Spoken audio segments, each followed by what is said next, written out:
What if Mary Magdalene was never a prostitute at all, but a priestess carrying knowledge so powerful it threatened the foundations of early Christianity? For nearly 2,000 years, her name has been stained with shame. She was labeled a sinner, a woman of the night, her legacy buried beneath centuries of distortion. And yet buried within apocryphal gospels and whispered across mystical traditions lies another version of her story, one that casts her not as a repentant harlot, but as the most enlightened disciple of all. A woman who walked beside Jesus, not in guilt, but in divine purpose. Why was her role so carefully dismantled? Who had something to lose from the truth she carried? For centuries, fragments of this hidden knowledge have surfaced inked into forbidden scrolls carved into stone in desert sanctuaries or passed in secret from teacher to initiate. And in each account, Mary Magdalene is not the broken woman we've been told to pity. She is the revealer, the gatekeeper, the one who knew the secret teachings of the Christ in ways that others could not bear to understand. This is not just about reclaiming the honor of one woman. It's about revealing an ancient power structure, a spiritual order that existed long before the church, one that worshipped the sacred union of masculine and feminine, one that understood the divine not as domination, but as harmony. And at the heart of that wisdom, a woman trained in the mystery temples of Egypt. Could it be that the church feared her not because of her sins, but because of her knowledge? To uncover Mary Magdalene's true identity, we must turn not to the canonized Bible, but to the scrolls that were silenced. The Gospel of Mary, the Gospel of Philip, the Pistis Sophia. In these texts, she is not a marginal figure. She is the one Jesus entrusts with the deepest truths. He kisses her on the mouth, a gesture of spiritual transmission. He defends her before jealous male disciples who question her authority. He calls her the woman who knows the all. And what exactly was the all? This phrase echoes with the cadence of Egyptian mystery language, where to know the all was to have pierced the veil of the physical world and understood the invisible architecture of the cosmos. The all was not merely a summary of knowledge. It was the divine pattern the sacred geometry encoded into all things. It was what Isis guarded, what Thoth inscribed in hidden books, what the serpent represented before it was demonized. And so the trail leads us back, not to Jerusalem, but to Kemet, ancient Egypt. In the land of pyramids and hidden chambers, a lineage of priestesses kept the ancient gnosis alive. These were women of power not subservient, but sovereign. They served in the temples of Hathor, of Isis, of Ma'at. And above all, they understood that true transformation, the resurrection of the spirit, required more than belief. It demanded initiation. Mary Magdalene, if we are to believe the Gnostic accounts and later esoteric traditions, was one of them. A woman who had been initiated into the Egyptian mystery schools before ever meeting Jesus. She did not simply follow him as a disciple. She recognized in him the living embodiment of a divine archetype she had already studied in sacred rites. He was Osiris to her Isis, the dying and resurrected god united with the priestess who brings him back to life. This vision changes everything. It means that Jesus and Mary were not anomalies, but continuations of an ancient tradition. Their story was part of a larger tapestry woven through Egypt, Sumer, even Atlantis civilizations that honored the serpent not as evil, but as the symbol of wisdom. And the dragon, not a beast to be slain, but a guardian of sacred power, a keeper of the bloodline. But once Rome took over the teachings of Christ, everything changed. The church could not tolerate a divine feminine. It could not allow a woman to hold spiritual authority. So it rewrote the narrative. It severed Magdalene from her rightful place, reduced her to a warning for wayward women, and buried her true legacy under centuries of male-dominated theology. And yet fragments survived. Carvings in stone, rituals passed down in secret orders, symbols hidden in plain sight, the fleur-de-lis, the rose, the black Madonna, all hint at a truth too dangerous to proclaim aloud, that the church was built not upon the suppression of sin, but upon the suppression of Sophia divine wisdom herself. and Mary Magdalene was her living embodiment. So what happens when we awaken this lost memory? What changes when we begin to see Magdalene not as a sinner in need of salvation, but as a teacher with knowledge the world was not ready to receive? This is the question that will guide us forward. We are no longer content with the lies. We seek the buried truth, even if it means tearing down centuries of doctrine. Because the time has come to remember who she really was, and to remember what she carried hidden beneath veils, protected by symbols and guarded by the dragons of old. Deep beneath the golden sands of Egypt, where the temples of Isis once echoed with hymns to the stars, a secret current of knowledge pulsed, hidden in serpentine symbols, in veiled initiations, in the blood of priestesses who remembered a time before time. It is within this ancient lineage that Mary Magdalene's true role begins to take form, not merely as a follower of Jesus, but as a vessel of an older guarded truth, the sacred mysteries of the dragon cult. But this is no dragon of fairy tales or demonic fear. No, the dragon known in ancient Egypt as Seraph or the shining serpent was the guardian of wisdom. It coiled through myth and ritual as a symbol of eternal return, cosmic power, and awakened consciousness. It guarded gates of life, death, and rebirth. And it is here within the very temples where Isis raised Osiris that Mary is said to have undergone her deepest initiation. The cults of Isis were not mere centers of worship. They were academies of transformation. Within the temple corridors, lit only by flickering oil flames, and the glow of celestial maps initiates were taught to pierce the veil.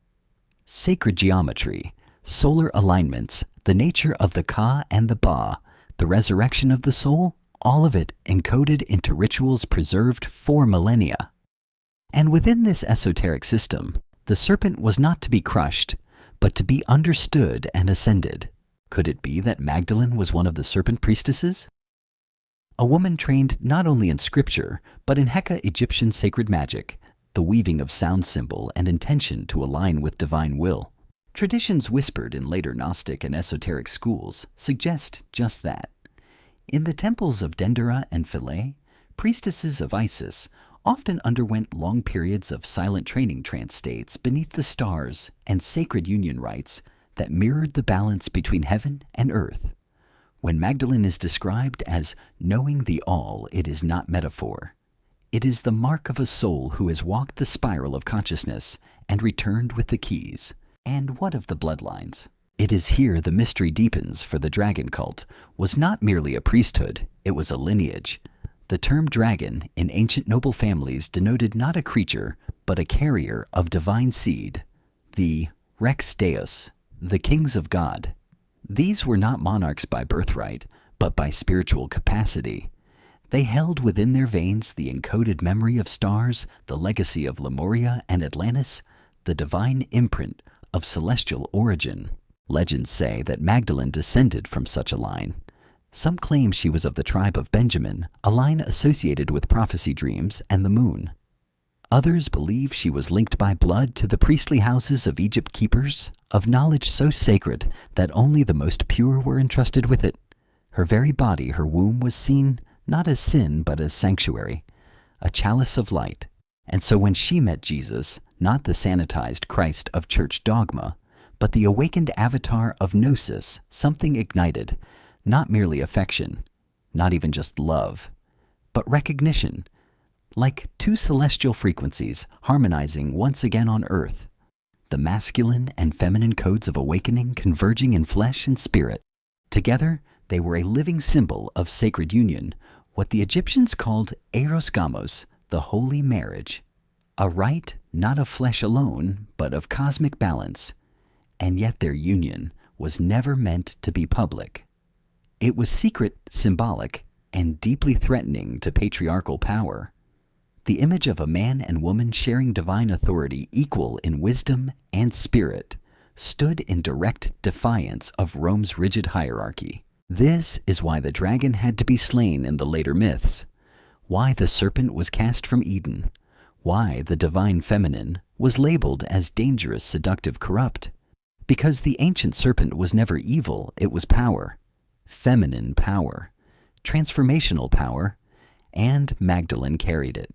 We see remnants of this truth in the artwork of the early centuries, where Magdalene is cloaked in red, the color of the dragon of divine fire. We see it in medieval codes, where her symbols, the alabaster jar, the skull, the rose mirror, the ancient rites of death and resurrection. And we see it most clearly in the fear she evoked. Not pity, not condescension, but fear. Because she remembered the ancient rites. She remembered the divine spark within. And most dangerously of all, she remembered the truth that the church sought to erase, that salvation does not come from obedience, but from awakening. And yet she could not speak openly. The cults had gone underground. The temples were desecrated. And so, like many others before her, Magdalene became a living mystery, a symbol hidden in plain sight. She passed on what she knew to those who could receive it, through gestures, through symbols, through silence. In time, this sacred flame would carry on not through institutions, but through initiates, through Cathars and Templars, through the Grail legends, through the Black Madonnas of France and the secret codes of the Tarot. The dragon was not dead. It was simply waiting to rise again. They called it heresy. They called it blasphemy. And then they buried it. But what if the most dangerous secret of early Christianity was not a denial of Jesus' divinity, but the truth that he and Mary Magdalene were joined in a sacred union? One meant not only for love, but for cosmic balance. What if the real blasphemy was denying the divine feminine her place beside the Christ? The early Gnostics did not shrink from this idea, they embraced it. In the Gospel of Philip, a text long excluded from the canon, Magdalene is not merely a follower. She is the companion of the Savior, the one he loved more than all the disciples. And even more daring, he used to kiss her often on the mouth. This is not a metaphor for lust, but a ritual act. The kiss in mystical schools was the breath of gnosis, the transmission of divine light. To kiss the mouth was to share logos, the word, the inner fire. And so the question must be asked if Magdalene was Jesus' spiritual equal. Was she also his wife? The concept of Jesus as a married man may feel foreign, even offensive to modern Christian ears. But in the historical and spiritual context of his time, it was far from unusual. Jewish rabbis were expected to marry. Celibacy was rare, and outside of certain Essene sects, even suspect. The Gospels are strangely silent on this question, not denying it, but never affirming it either. As if someone went to great lengths to erase what was once common knowledge. But why what was so threatening about a married Jesus? The answer lies not in scandal, but in symbol. A marriage between Jesus and Mary Magdalene would represent something more than affection. It would symbolize the sacred conjunction of opposites, masculine and feminine, heaven and earth, spirit and flesh. The bride and bridegroom imagery used repeatedly in the Bible was not just poetic, it was alchemical. In mystical terms, Jesus was the solar force, the logos, the divine word descending into form. Magdalene then was the lunar vessel, the Sophia, the divine wisdom rising from matter. Together they formed the sacred androgyne, the perfect unity. This was the central key of the mystery's divine wholeness, is only achieved through union. In ancient Egyptian rites, Isis reassembles the dismembered Osiris, restoring life to the world through love and magic. In the Gnostic Gospels, Magdalene understands what Peter and the others cannot. She remembers. She knows. And because of this, Jesus reveals truths to her that he keeps hidden from the rest. To erase this union is not just to erase a relationship, it is to sever the code of balance that ran through ancient mystery schools from Atlantis to Egypt, through Sumer to Jerusalem. And it is to rewrite a story where power is no longer shared, but hoarded. The early church fathers understood the threat, a divine feminine standing beside Christ, holding equal gnosis and sacred authority that would dismantle the patriarchal structure they were so carefully building. And so, Mary was removed, first demoted to a minor follower, then smeared as a harlot by Pope Gregory in the 6th century. Her Gospels were burned, her lineage denied. And the great lie was born. Jesus walked alone, But the memory was not so easily extinguished. In southern France, legends arose of a woman in red arriving by boat carrying a child. The people called her La Sainte Baume, the Holy Balm. She carried healing. She carried knowledge. And according to oral tradition, she was Mary Magdalene, fleeing persecution, carrying with her the sangreal, the royal blood. Not just metaphorical, not just myth, but literal. The Holy Grail in this context was not a cup, it was a womb, a lineage, a living vessel of sacred light. This interpretation was preserved in secret by the Cathars, the Templars, and later esoteric orders. They whispered that the bloodline of Christ did not end on the cross. It flowed through Magdalene, through her children, through generations who carried a hidden spark scattered across Europe and beyond, a line not of rulers, but of initiates. And suddenly the Grail legends take on new meaning. The knight's quest is not to find a cup, but to remember a forgotten truth, that the divine resides not in distant heaven, but in the unity of opposites, in love, in sacred union, in balance. Could this be the true heresy, that salvation is not given by authority, but awakened through inner alchemy? That a man and a woman balanced in divine gnosis represent the fullness of Christ? The Church feared this, because it could not be controlled, and so the sacred marriage was replaced with celibate dogma. The feminine was buried beneath layers of sin, shame, and silence. Magdalene became a footnote, a warning, but the story was never fully erased. Artists painted her with long red hair and alabaster jars, symbols of feminine mystery. Alchemists encoded her in symbols of rose and chalice. Secret societies guarded her truth in rituals veiled in metaphor. And now, in our time, the veil begins to lift once more. The truth does not die, it waits in symbols, in dreams, in the subtle whisper of memory. And if you feel it stirring, perhaps it is because you too carry a piece of the code. Perhaps, like Magdalene, you are being called to remember, to reassemble what was broken, to reclaim the balance. Because the sacred marriage was never a scandal. It was a blueprint. They tell us the story ended at the cross, that Mary wept, then vanished into the mists of grief, her role complete, the moment Christ breathed his last. But what if that wasn't the end? What if it was only the beginning of a much deeper journey, one shrouded in silence, exile, and sacred transmission? After the crucifixion, the official record grows quiet. Mary Magdalene fades from the canonical texts, mentioned no more.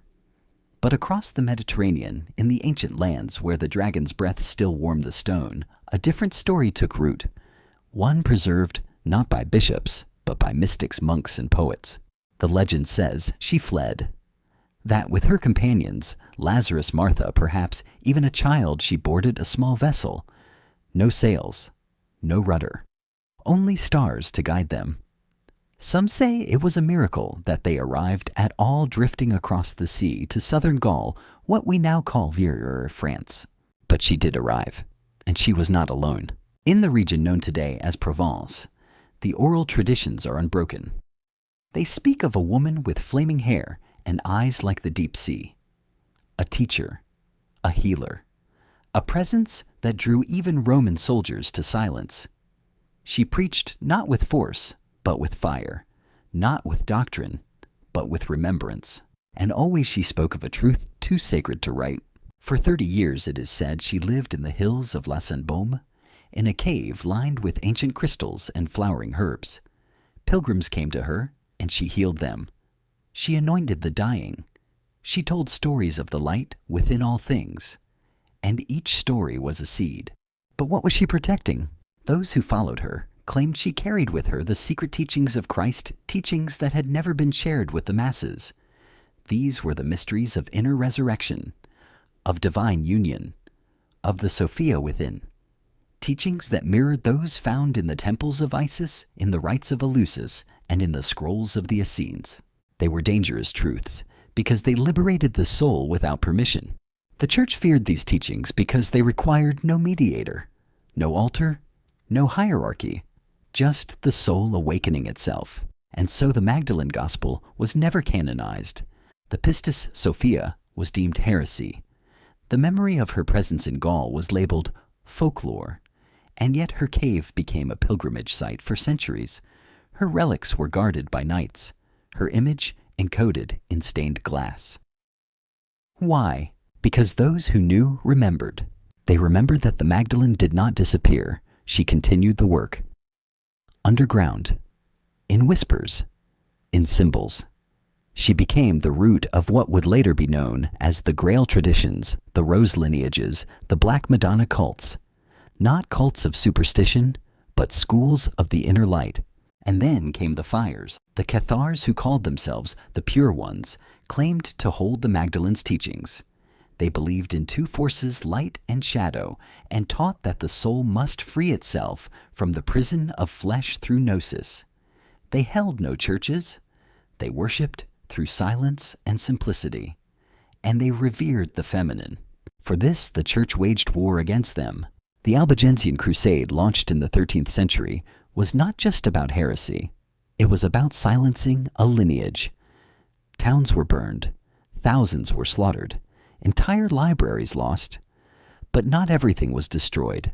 Beneath Montségur and scattered across the Languedoc symbols remained the cross of Occitania, the dove, the chalice and sword, remnants of a memory too strong to die.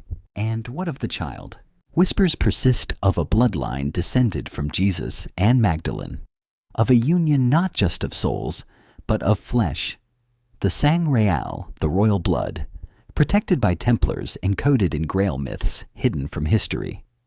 Some scoff, others investigate. But in every tradition, one truth remains constant. The divine feminine was meant to endure. Through Magdalene, not only the teachings of Christ, but the balance he represented was carried forward. Through her, the lineage of light continued, not through empire, but through remembrance. And perhaps that is the greatest rebellion, that she did not fight with sword or crown, but with the quiet power of presence, that she birthed not just children, but consciousness, that her exile became a sanctuary, that her silence was not defeat, but protection. Imagine her high on the mountain in the last light of day, the air thick with lavender, the sky split between gold and indigo. Her voice echoes off the stones speaking ancient words, not Hebrew, not Latin, but something older, the tongue of stars. She closes her eyes and breathes, not in mourning, but in knowing she has planted what must grow. And somewhere beneath stone, beneath dogma, beneath the noise of empires, her truth waits. There is a reason the serpent was demonized, not because it was evil, but because it was powerful and feminine. Before the garden was twisted into a tale of shame, before Eve was blamed and the apple forbidden, the serpent was revered. It wound its way through temples and cosmologies as the symbol of life force, of Kundalini, of awakened sight. In Egypt, it crowned the foreheads of pharaohs, the uraeus, the sacred cobra, signifying divine authority and inner fire. Mary Magdalene knew this. The dragon cult she was trained within revered the serpent not as tempter, but as teacher. It is no accident that she anointed Christ with oil from an alabaster jar. This was not merely preparation for burial, it was initiation. In ancient rites, the anointing oil carried codes of sacred memory connecting the initiate to powers far older than Rome. When Magdalene performed this act, she was not mourning a death. She was activating a resurrection. She was awakening the serpent Christ. This is the version of Jesus few dare to imagine. Not a figure confined to church walls, but a cosmic being aligned with the mysteries of stars, numbers, and sacred union. A Christ who knew the teachings of Thoth, who meditated in deserts, bathed in moonlight, and walked through walls, a master of vibration, a transmitter of light. And beside him, never behind, walked Magdalene, the feminine Christ, the Black Madonna, the hidden key. Could it be that the entire story of the passion, death, descent, and resurrection mirrors a much older pattern? A pattern seen in Osiris and Isis, in Tammuz and Inanna, in the serpent shedding its skin, in the sun descending into the underworld only to rise again in glory. What Magdalene carried was this pattern. She was the priestess who held the map, the womb of transformation.